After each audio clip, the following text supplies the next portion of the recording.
Brother framed me of essay 8 years ago. Now truth comes out. How to proceed. I wanted some insights and guidance on the predicament I am in and how to navigate it further. Sorry for any mistakes. I'm just trying to put this out there. A bit about myself. I, a 39 male, was the younger of the 2 siblings. I'm going to go as chronologically as possible so you have the full details available. My brother, Henry 41 male, was always the golden child in the family. Growing up, he could do no wrong. Some of the more obvious display of favoritism towards him were when he got bad grades in school. My parents used to cheer him up and work with him to improve his grades, while I always got the, "I'm so disappointed with this result" treatment, even though I had managed to secure a decent score. Or like for his high school graduation, he got a new car and a big party, and for mine I got the equivalent of $500 and a pat on the back. He wasn't a bad brother, but most of the time we always did our own thing. I didn't complain much, but I felt I had to move out and explore things on my own as well. For the next few years, I went to college in a different city, and in 5 years got my MBA. I managed to land a job back in my home city. During this time, my contact with the family was minimal except for the birthdays and visiting them during the holidays. My brother was never the brightest of the bunch, since he barely managed to get through high school. He dropped out of college and my parents helped him set up a small shop dealing in hardware so he could get off his feet. I was happy for him, but I had my own life. I also had a GF Jenny, 22 female back then, who I met in college and was from the same city. When we returned back home, we moved in together. She was also able to find a job soon enough, and we started to focus on our lives and each other. It was during the holidays of 2006 when I introduced my family to her. They were surprisingly warm and receptive towards her, and also made me feel more loved than I had experienced in the past 22 years of my life. I noticed my brother was looking at her during that entire gathering but thought nothing of it. Since then, he started frequenting my apartment a bit too often. We went from meeting each other once in 3 months to almost daily very quickly. At that point, I had to draw boundaries and tell him that he's welcome occasionally, but I did not like his presence in my place daily, as he came during the evening when Jenny and I were both at home and tried to unwind after a hectic day from work. That erupted into a huge fight with my parents. In the end, he apologized and said that he would not bother me. Then onwards, he used to come only once a month on a weekend, which I was okay with, and made attempts to make small talk with Jenna, which was still fine by me, as it never was anything beyond that. Things went on this way for some time, and in 2009, I proposed to her, and we announced our engagement to the entire family. My parents were happy for me, but my brother just shook my hand and left the small party I had organized for this occasion. After that, I didn't see him for a couple of weeks. We got married in 2010, during which I noted my brother had a +1, and he told us that he was dating her. I'll call her Kate for this story. I thought maybe now he could finally move past whatever feelings he had for Jenny and focus on his own life. They moved real fast, too, getting married almost 9 months later in 2011. Our marriage was going great. We had our first daughter, Alice, in 2011 and the second one, Sarah, in 2013. However, my brother's marriage did not progress as they hoped to, and they separated in 2012. A few weeks after the divorce was finalized, Kate messaged me that Henry was obsessed with Jenny, and that was the biggest reason for their separation. I apologized to her and wished her the best. I also talked to Jenny and asked her about her interactions with Kate, and she told me that Kate always was a bit cold and distant towards her from the get-go. I decided to confront my brother in front of my family and asked him why he is destroying his life because of his obsession with my wife. He was blindsided with that question and denied everything. We had a massive argument that basically ended with me forgiving my brother and telling him that he is no longer welcome in my house. Both my parents and Jenny talked to me and convinced me that no matter what, he was still family. So for everyone's sake, I decided to be amicable. It was then that it felt like he was genuinely working on himself, and we went on with our lives. Fast forward to 2015, I can still recall that day vividly. It was the 25th of July, and I was running multiple errands. My wife took both our kids to see their grandparents. It was sometime after lunch that I got a call from my father telling me to come to their home, and had a lot of anger in his tone. As soon as I entered, I noticed a lot of tension in the air. My wife was a crying mess, and my parents were trying to console her. Some of my extended family members were there as well. I asked what happened, only to be hit by being called the SA person word, not gonna say that to avoid Reddit's wrath, from my parents. I was shocked and confused. They claimed that a party I went to a couple of weeks back, I had SA'd a girl, and then texted her to not tell anyone about it. Otherwise, there will be consequences. I had known this girl, Amanda. For some time, we went to high school together, and she was a part of the larger friends group that I occasionally hung out with. As per her, after the party, which was at a club, I followed her to her car and did it there. She shared screenshots of the alleged conversation with my wife and told her this entire tale. My father slapped me hard, and my parents told me that they never want to see my face again. Jenny was angry, and she said that we're done. I tried to convince all of them that I never did that, but fell on deaf ears. I was basically kicked out from their house and told that neither Jenny nor the kids would be returning, and my father would be coming over to take their stuff to my apartment. When my father came, I begged and pleaded, but he basically packed a couple of bags and told me never ever to contact them again, and that he would personally hand me to the cops if that happened. By evening, Henry had shared the screenshots and all the details to our extended family group on WhatsApp, from where I was unanimously kicked out. The next few days, I even had people from my friend group calling me to say they were disgusted with me and never to contact them again. I was a mess during that time. I couldn't eat, I couldn't sleep, I couldn't even properly work. My boss also heard the rumors going around but couldn't do much until he saw some police action against me. He advised me that I leave the organization on my own to keep my record intact, and that he would ensure that I don't have to even serve my notice period. I tried to argue the case, but he told me that if the cops come knocking on my door, he would be kicked out anyways, and in such a scenario, and the gravity of the case meant I won't get severance and my record will be tarnished. I grudgingly agreed to his request, and I left the organization in the next few days. In mid-August, while I was still wallowing in my misery, I received 2 documents from the court. One was a letter of disownment, and the other were divorce papers. I was quite drunk, but I went to my parents' place anyway, only for my brother to come and beat me up and tell me that I was a disgrace to the family, and it was good that I was disowned. I had blood coming out of my face by the time he was done with me, and barely able to stand. My parents and my wife looked at me from afar, but did nothing. I managed to get myself up after some time, a crying mess, and realized that I had lost everything and everyone I knew. I stayed holed up in my apartment for the duration of the divorce. It went as amicably as it could. As I was jobless, plus my now ex-parents stated they would pay for the child, I didn't have to pay child support or any alimony. By January 2016, I was divorced, but trying to pick up the pieces that was once my life was hard. During this time, I also felt like confronting Amanda, but the more I thought about it, the more I realized it could have made matters worse for me due to the women-centric laws in my country meant one phone call, and I would be looking at 6 years in jail. In February 2016, I got into a major accident and spent a good part of 5 weeks in recovery. The staff told me that they contacted my emergency number, which was still Jenny at that point, and she hung up and no one showed.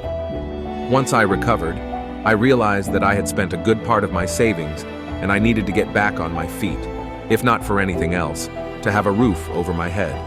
However, I realized that I won't be able to do anything in the place I was at. So I sold all my furniture, paid my remaining dues for the rented accommodation, and decided to start from scratch in a different place. I moved to a city 2 hours away and tried to get a job, for some time but to no avail. I also used to drink myself silly, and thoughts of offing myself were recurring. Waking up after seeing a nightmare to a cold sweat almost became a norm. For 4 months, this went by, after which I ran into an old acquaintance, James, from college. He was the quiet kid during that time and didn't really talk to anyone, but seeing him after so many years was odd as he spotted me out from the crowd and called my name. We greeted each other and talked about our lives for a bit. I told him I was in the city looking for a job. He told me he had just quit and was planning on setting up a management consulting firm of his own. He then invited me to a drink later on, where after a lot of talking about our professional lives, he offered me an opportunity to work with him as he needed a couple of people who knew their stuff. At this point, I thought I needed to work my ass off to get my mind off these thoughts. So I agreed, but I told him I want to meet him and his team and talk to them before we moved forward. 2 days later, he introduced me to another guy, Derek, and told me that currently, it will be just the 3 of us going forward. I shook hands with Derek and told them that before they proceeded further, I had something to say.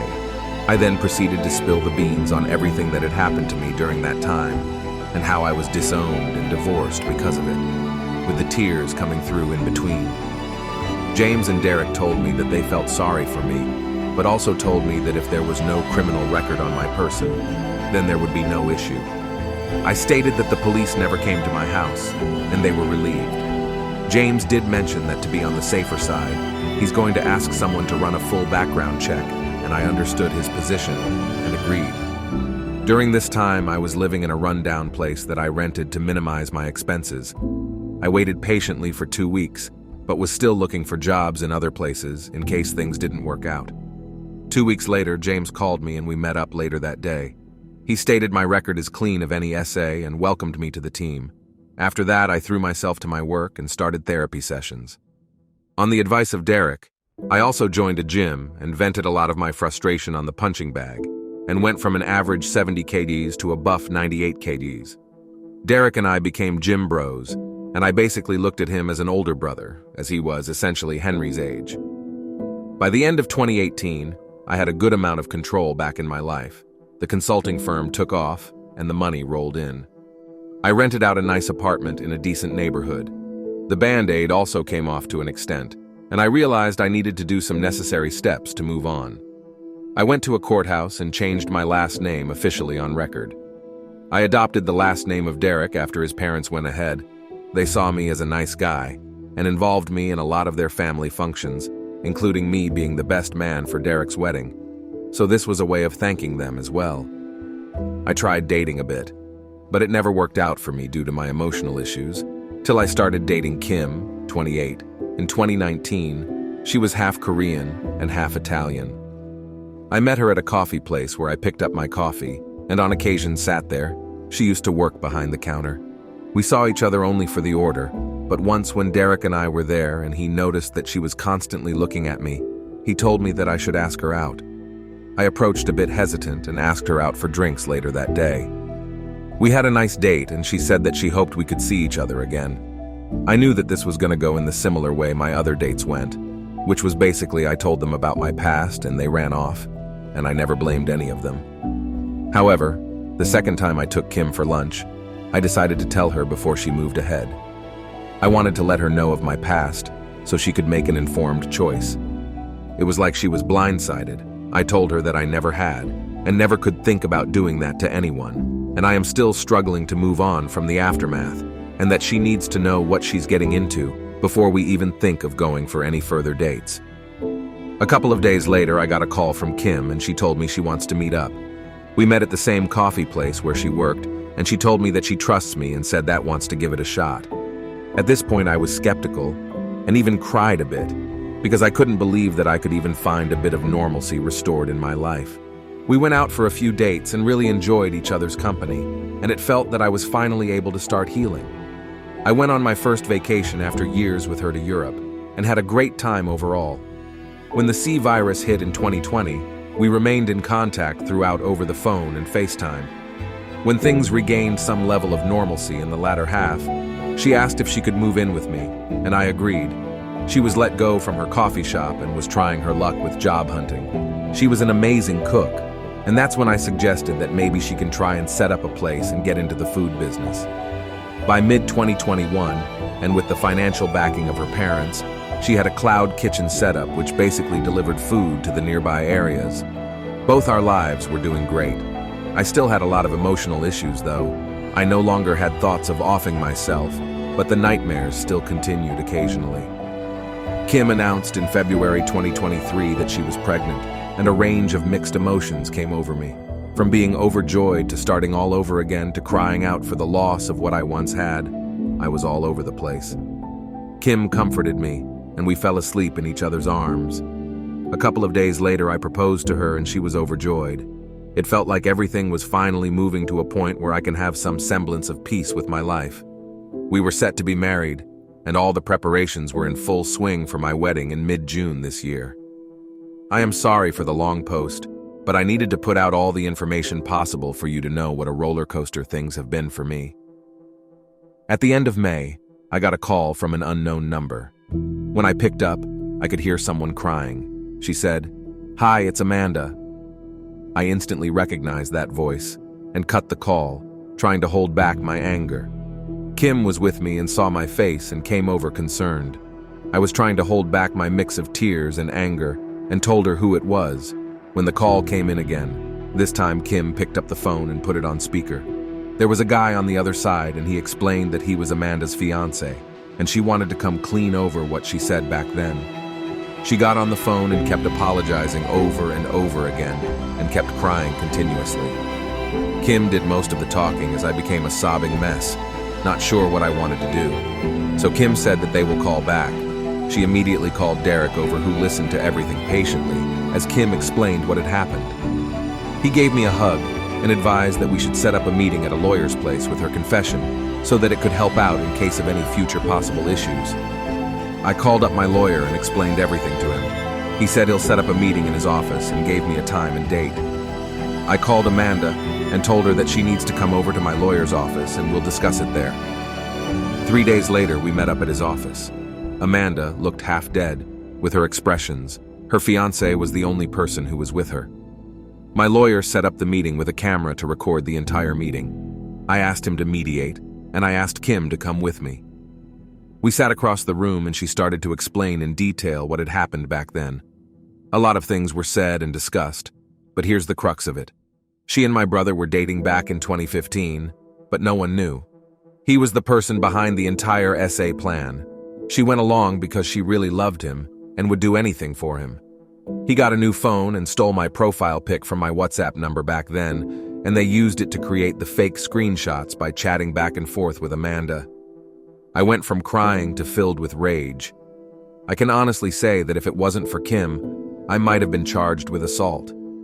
Kim was pretty furious and worked up as well, partially due to the pregnancy, and she tore Amanda a new one with her verbal lashes. Though my lawyer tried to maintain things civilly, it was clear that Kim was pretty pissed off. She wants to tell her fiancé, if he still married this human garbage, then he deserves what's coming to him. Fighting back anger and tears, I asked them, why are they coming out and telling it to me now? Her fiancé, Mark, came forward and explained. He said that they were pretty drunk a couple of weeks back, and she blurted out how she helped an ex destroy a marriage. That stuck with him, and after asking non-stop and pushing her, she finally came clean to him. It was then that he pushed her to own up to her mistakes if she wants peace in her life. Apparently, after she helped Henry, he started becoming cold and distant with her, and eventually broke off 6 months later. At that point, she felt terrible but was too scared to come clean and spent a lot of time in therapy trying to work through her issues.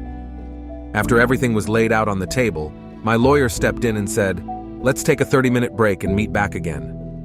Amanda and Mark stepped out, and our lawyer discussed that if I want, he can go after her and my brother for defamation. The evidence available is more than enough for me to do what I want. I was feeling a lot of rage, but I decided I didn't want this to spoil the wedding, and whatever I wanted to do would have to wait till after everything was done. I told Amanda that I will be in contact with her, but for now I don't want her telling anyone else. I didn't want any drama from my ex-family to impact my wedding. After that meeting, Kim hugged me and told me that she was right in trusting her guts, and now she feels like a weight has been lifted off her shoulders. I shared her sentiment. We had a small wedding with both James and Derek being the best man and a 3-week-long honeymoon covering Europe. It was an amazing time for both of us. Thankfully, I was able to work through what I had heard, and Derek too suggested that I should put this on the back of my mind. It didn't spoil the honeymoon too much, though the nightmares were coming in more frequently than before during that time, and Kim was always there to support me. I also had a discussion with my therapist, who told me that I will need to confront my ex-family sooner or later, if not for anything else, then for closure. After thinking a lot about all that had happened, I decided to reach out to Amanda in July and told her what she needed to do. I told her that I will be taking legal action based on her statement, but if she wants to not be screwed financially, she needs to follow what I told her next. She needed to talk to Jenny alone and explained to her everything she told us back in the lawyer's office. She was crying while listening to me and told me that Mark left her. I told her that I wish I could feel sorry for her, but I don't, then stated that karma hits everyone hard. It hits her, and now it's coming for my brother. A couple of days later, I received a text. It was from Jenny. In spite of being blocked, I had been sending her birthday wishes and wishes on both our daughter's birthday, as well as holiday greetings over text. This was the first message I received in 8 years. She basically asked if we could talk. I didn't want to be alone when I was having this conversation, so I told her I will call her in a few hours. I reached home and was with Kim when the call took place. I could immediately hear Jenny sobbing uncontrollably for a while before she told me how sorry she was and how terrible she is feeling currently. I was somehow able to maintain my composure all this time. I told her that it hurt terribly knowing that she thought so little of me, that she so easily fell into Henry's trap. I asked her about my girls. They said they are doing well, and then asked when did she meet Amanda. She said she met her 2 days ago. It took a lot of time to process how wrong she was, and quickly she moved away from me. She immediately brought it to the attention of my ex-parents, and they were just as stunned. They all wanted to contact me, but she said she wants to connect first and apologize. I told her what she had done was beyond hurtful. I asked what had happened to the golden child. She stated that he's been kicked out of the house. I chuckled a bit. She told me she had married Henry a year after the divorce was finalized, as he was the one who supported her through this. And suddenly it all made sense. Looks like he never got over her. She told me that she has a daughter with him too. After the discussions, I basically told her what was going to happen, and a detail of what I wanted. I want her to reach out to all my former extended family so that they are aware what a POS he is. Secondly, I am only looking to co-parent only my 2 girls, and that I do not have any intention to reconcile with her beyond what it takes to me having a relationship with my daughters. And third, I will text her the date and time when I want to meet my ex-parents, and I want to meet them in person. After that, I just hugged Kim, knowing she was pregnant, and her mood would have been all over the place. I kept my emotions in check, but I guess she was crying for the both of us, and we fell asleep on the bed. When I woke up next morning, my phone was shut off, and when I put it on charge, I noticed the barrage of messages that were coming through. I had over 50 missed calls and hundreds of messages. I was also added to the family group message where every single one of them were apologizing. Over the next few days, I started getting messages from some of the friends who were apologizing for what had happened and how they jumped the gun on everything. The only reply I gave was to the family group that since I was disowned almost 8 years back, I was an outsider in this group and wished to remain so. Whether I forgive them or not would happen on my terms and my timeline and not theirs. I further told them not to add me back here and left the group. Some of the family members tried to call me out by messaging me that they were disappointed in my reaction, and I shut them down saying they were not in a position to judge me after being so quick to assume what I did and to not contact me again unless I contact them first. A couple of weeks later, I called up Jenny and told her I want her to bring my girls over the weekend so I could meet them properly. Kim, being as adamant and feisty as she is, said she wants to meet her stepdaughters as well. We argued a lot. It was mostly me telling her that since she was pregnant, she needed to take care of herself. But the Asian in her was pretty adamant, so I gave in. We met at a public park. Jenny looked a bit disheveled, but looked like she put an effort to look as good as possible in this meeting. There I saw Alice and Sarah for the first time in 8 years. They had grown so much. The only memories I had of them were in my phone, as I was pretty blocked from all the socials and everywhere else. Jenny came crying, trying to hug me, and I put both my hands up front to decline. I then introduced her to Kim as my wife, and she broke down a sobbing mess in the park. Kim came forward to comfort her, and we sat down in a place close by. I grabbed both my girls and cried out. My girls were never told about me until recently, and they were pretty conflicted as they only knew Henry as their father. But seeing me suddenly brought out some emotions. There was a lot of crying and talking. By the evening, we exchanged what had happened in our lives. She told me that she got married to Henry a year after that. He took care of her for the first few years. After that, things settled down. He still couldn't grow his landscaping business to a point where it's profitable, and then COVID basically forced him to shut shop. His parents were now dipping into their savings in an attempt to make ends meet, and he never bothered to start something again, despite his parents telling him to. She said she's filing for divorce from Henry, and she can't stand the sight of him. I told her she's free to do what she wants, and it has nothing to do with me. I told her some details moving forward. Essentially, I wanted Alice and Sarah to attend family therapy sessions with me going forward so we can heal. They've been robbed of their real father, and it was time to make it right, and I want to be a part of their lives. I also wanted them to be with me and Kim over the weekends, but I told her that I would have to wait as we had a kid of our own coming, and I want to put my full energy into that for now. Lastly, she said that my parents wanted to reach out to me. I corrected her and said they were anything but my parents. I still had the letter of disownment they sent out along with the divorce papers, and I had nothing to do with them. But both her and Kim stated that it would help me get closure from them. So I agreed. I told her that I would tell her when I want to meet them and where I want to meet them. I booked her a hotel and told her that I want her to be in this city for the night, and I want some more time with my girls, with tomorrow being Sunday. We spent that Sunday together as well, but this time I took them to the sights and around the city, and we really enjoyed the time we had. Before leaving, both of them gave me a warm hug, and I told them I will see them next week. I told her that she doesn't need to drive the girls for the family therapy sessions, and I will come over to them. I got a good recommendation from my therapist for that city, and we had a good first introductory sessions. But the therapist spelled it out that sooner or later they will need to know what my ex-brother did, and I told her they will in due time. She suggested I write it out here and get a few outside perspective to my situation as well. I can honestly say if it wasn't for Derek pushing me, I might not have made it to the point I have. Which is what brings me to opening this forum to you. What should I do from here? I plan to confront my ex-parents sooner or later, and despite me calling them their ex, I still have emotions and feelings for them. I'm not sure if that makes sense. How do I deal with Henry?